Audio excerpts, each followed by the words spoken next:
जालिम कितना जुल्म करेगा सत्ता के गलियारों से।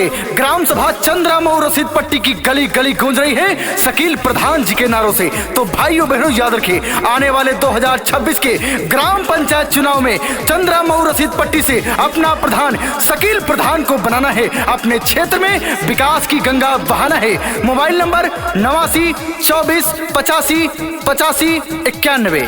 चंद्रामऊ की कहे जनता सारी, शकील प्रधान की अब की है बारी। शकील प्रधान की अब की है बारी। चंद्रामऊ की कहे जनता सारी, शकील प्रधान की अब की है बारी। 2026 में इनको जिताएंगे, चंद्रामऊ का प्रधान बनाएंगे। शकील प्रधान को अब की जिताएंगे, चंद्रामऊ से प्रधान बनाएंगे। रसीद पट्टी से अब की जिताएंगे। लहरों से डर कर नौका पार नहीं होती और कोशिश करने वालों की कभी हार नहीं होती। तो भाइयों बहनों याद रखें, अपने पूर्व प्रधान को वर्तमान प्रधान बनाना है। ग्राम सभा चंद्रामऊ रसीद पट्टी में विकास की गंगा बहाना है। शकील प्रधान जी को एक बार फिर से जिताना है, अपने क्षेत्र में विकास ही विकास लाना है। गली गली बिजली पानी सड़क बनवाएंगे, सरकारी सुविधा का लाभ सब दिलाएंगे।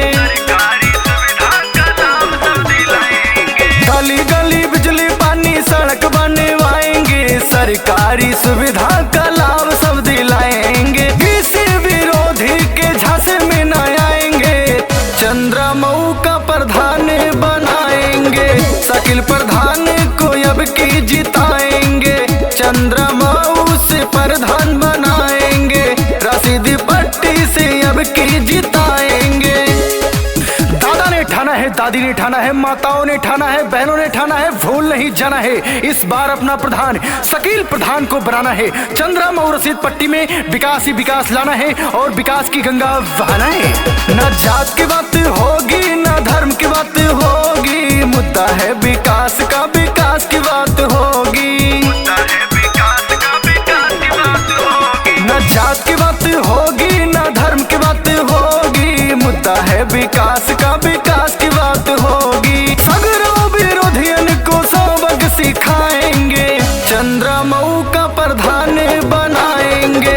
शकील प्रधान को अब की जिताएंगे, चंद्रामऊ से प्रधान बनाएंगे।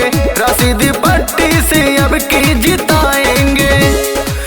कलंदर संगमरमर के मकानों में नहीं मिलता शकील प्रधान, वो देसी घी है जो बाजारों में नहीं मिलता। चंद्रामऊ रसीद पट्टी ने ठाना है, अपना प्रधान शकील प्रधान को बनाना है, अपने क्षेत्र में विकास की गंगा बहाना है। बहुत फड़फड़ा चुके कबूतर बाज उड़ने वाला है, चंद्रामऊ का प्रधान बदलने वाला है।